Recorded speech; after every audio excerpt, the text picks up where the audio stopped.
Glória a Deus. Saudação de paz a todos os amados irmãos, que Deus abençoe a tua casa, que Deus abençoe a tua vida, a tua família, o teu ministério, que tudo quanto você colocar as tuas mãos, que o Senhor nosso Deus, em nome de Cristo Jesus, venha abençoar e prosperar, para que o nome dele venha a ser glorificado através da tua vida. Amém? Eu queria compartilhar aqui um texto com você que está me acompanhando. Serei breve, livro do Apocalipse, capítulo 1. Eu vou fazer leitura do capítulo inteiro e aqui eu quero compartilhar algo aí com os amados. Amém? Livro do Apocalipse, capítulo 1. Vamos para a palavra de Deus. Apocalipse, capítulo 1, do verso 1 em diante.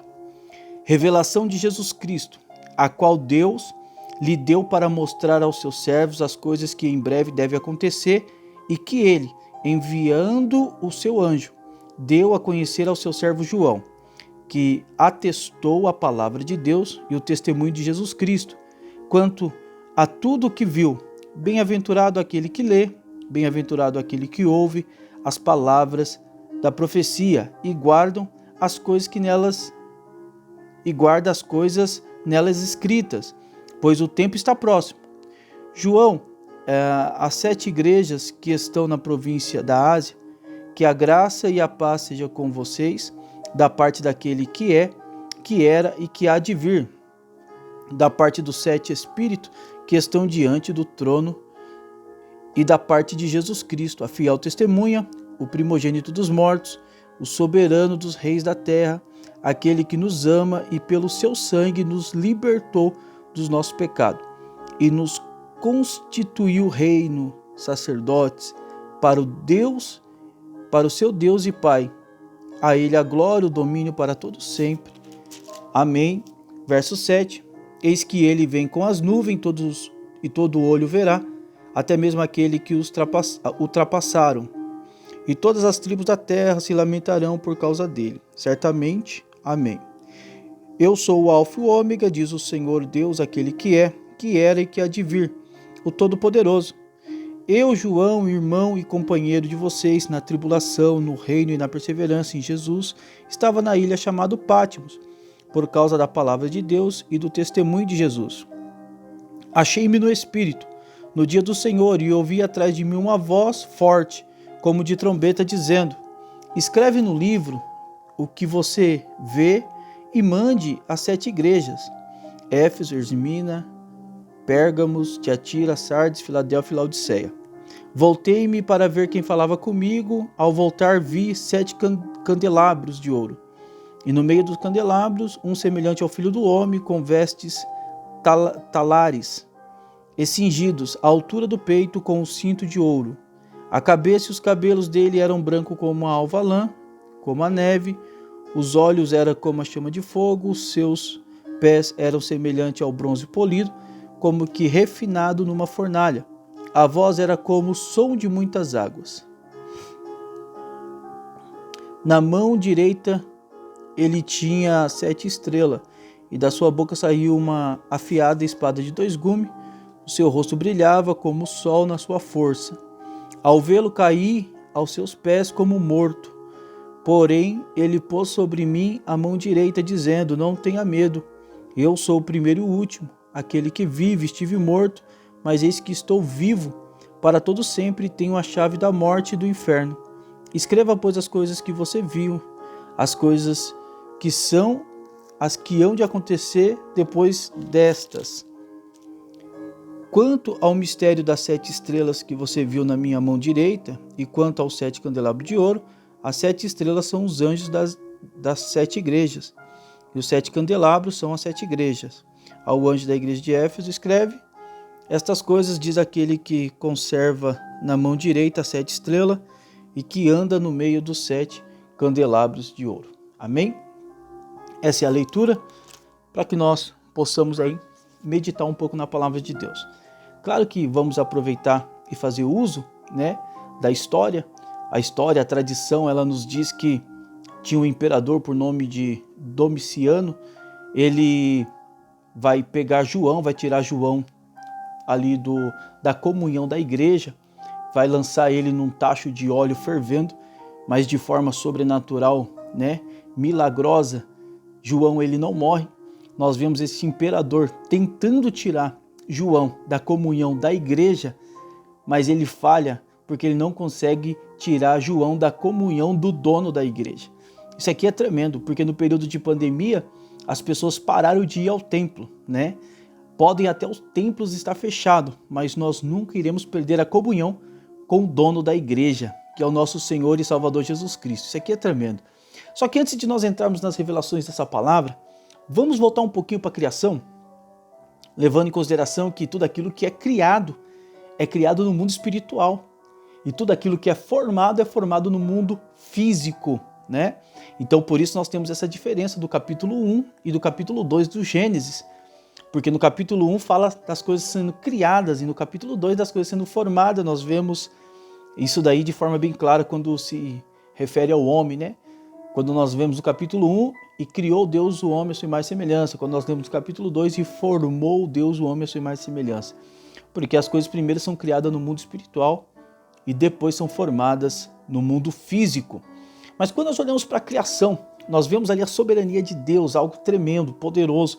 Nós vemos Deus na sua infinita sabedoria, no seu infinito poder, na sua infinita eminência. Deus não precisava do homem, porque nós vemos que na criação, quando Deus ele cria os anjos estão oferecendo louvores e adoração para Deus.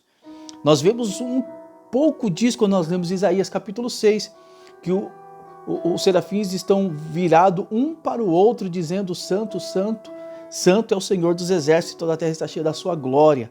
Mas bem, quando nós vamos aí para Deus formando as coisas que são visíveis, quando Deus ele forma o homem, a sua imagem e sua semelhança, planta o jardim no Éden, coloca o homem naquele lugar de delícia, o homem vai ter provisão da parte de Deus, o homem vai ter as suas necessidades supridas, né? E eu acho isso interessante, porque quando Deus ele planta o jardim no Éden, ele coloca o homem para lavrar o jardim, cuidar do jardim. O homem era para ser um guardador, né?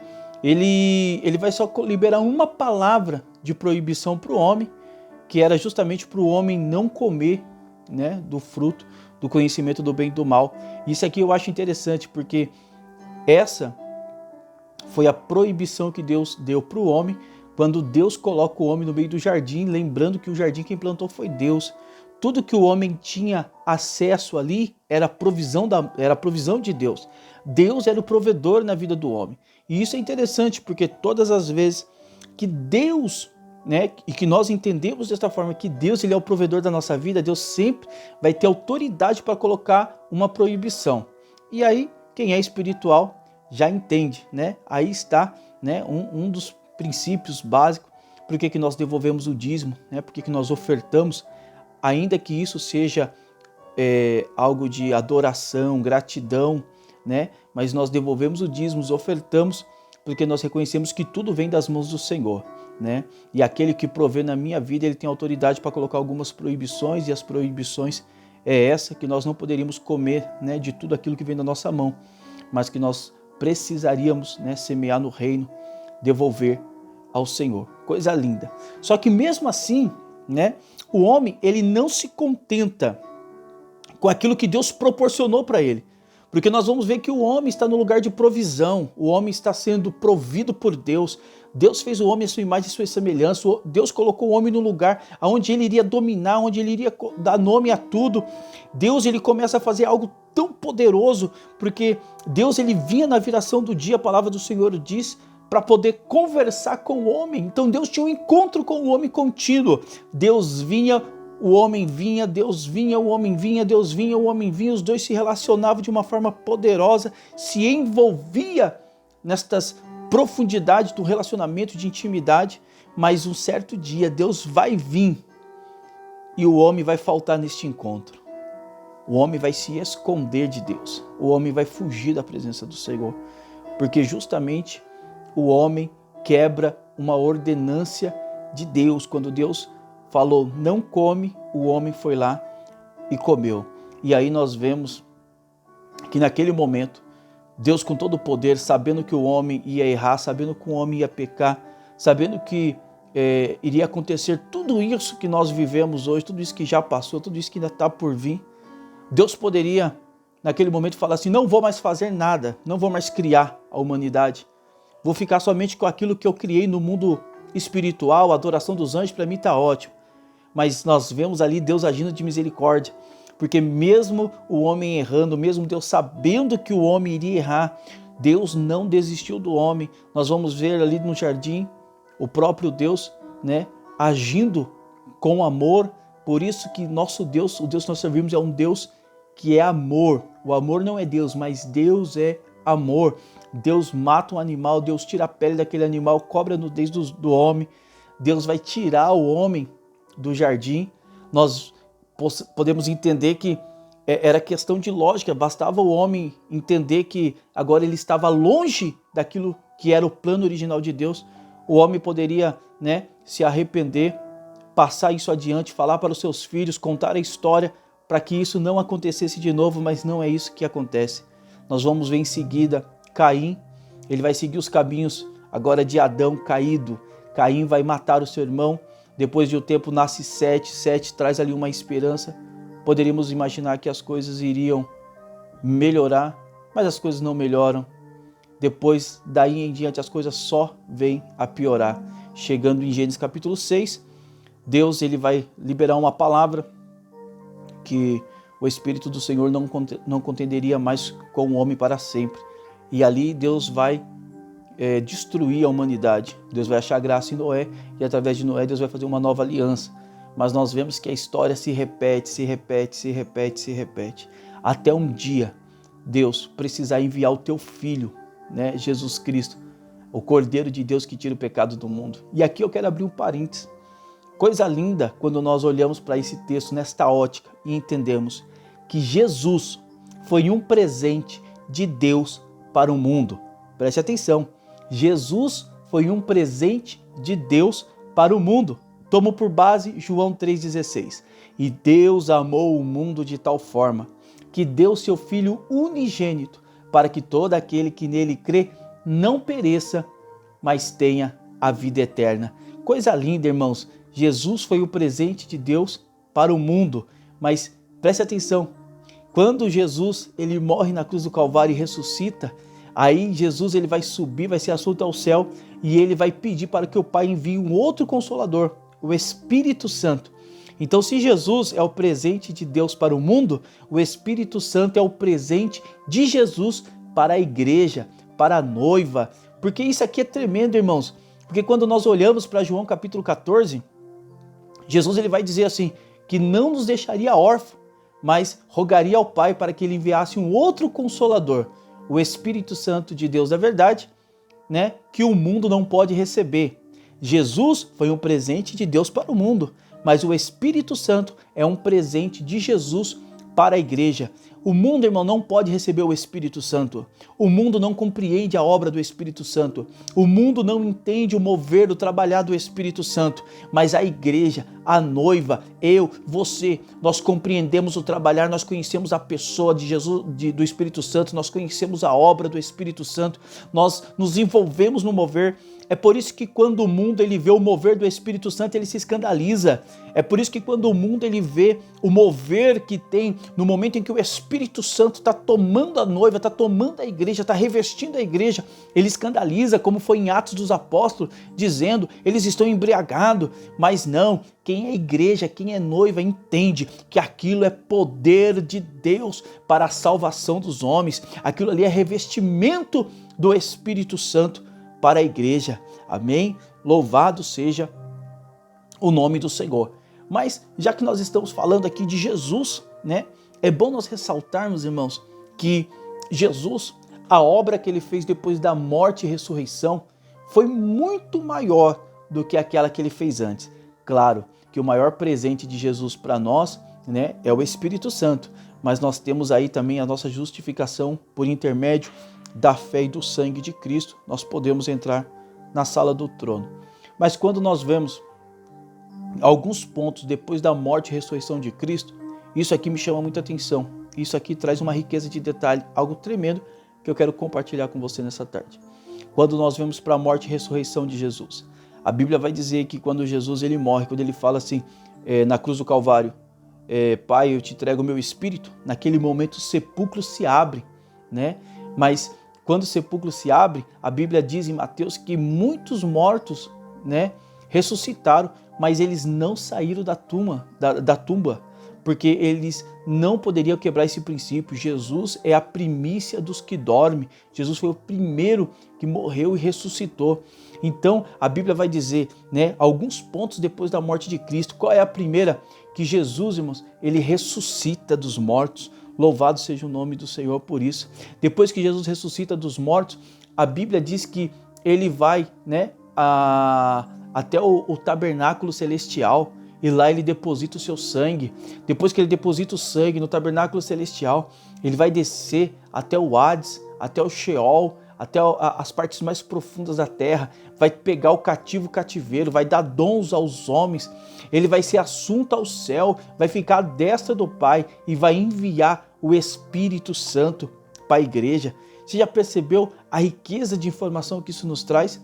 Jesus, quando ele morre, ele leva o seu sangue até o tabernáculo celestial, o tabernáculo verdadeiro. Hebreus 9 diz que não foi com sangue de bodes nem de touro, mas com o seu próprio sangue. Ele nos comprou para Deus. Então ele leva o sangue até o tabernáculo celestial, o verdadeiro tabernáculo. Depois ele vai descer nas partes profundas da terra. Ele vai pegar o cativeiro, seio de Abraão, vai estabelecer agora o paraíso nos céus. Ele vai ressuscitar, vai ficar 40 dias junto com os seus discípulos, instruindo, ensinando, falando: eis que vos dou poder, ficar em Jerusalém, até que do alto seja revestido de poder, né? Ele vai ser assunto ao céu, vai estar à destra do Pai, vai nos enviar o Espírito Santo Consolador, que nos ajuda, que nos ensina, que nos conforta, que nos faz caminhar sobre toda a verdade.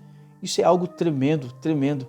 E quando eu olho para esse texto, quando eu vejo essas revelações do livro de Apocalipse, capítulo 1, o próprio Senhor mostrando que está cuidando daqueles que temem ao Senhor, daqueles que guardam a sua palavra.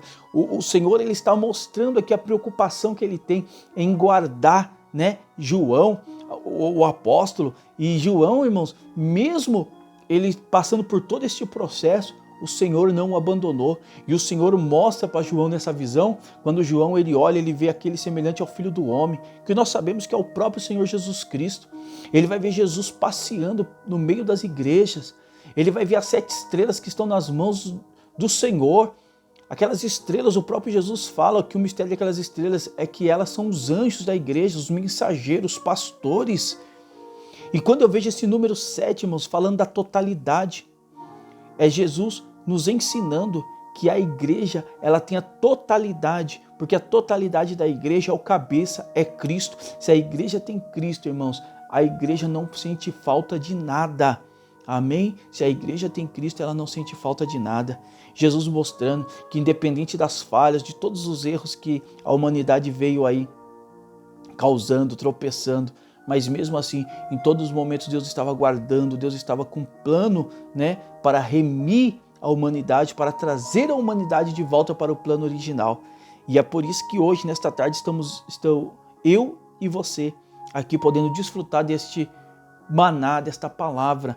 É Deus dizendo que Ele está cuidando, velando pelas nossas vidas, cuidando de nós em todos os instantes, em todos os momentos. Eu queria compartilhar essa palavra com você, que Deus possa abençoar a tua vida, a tua casa, a tua família. Amém? Deus te abençoe em nome de Jesus.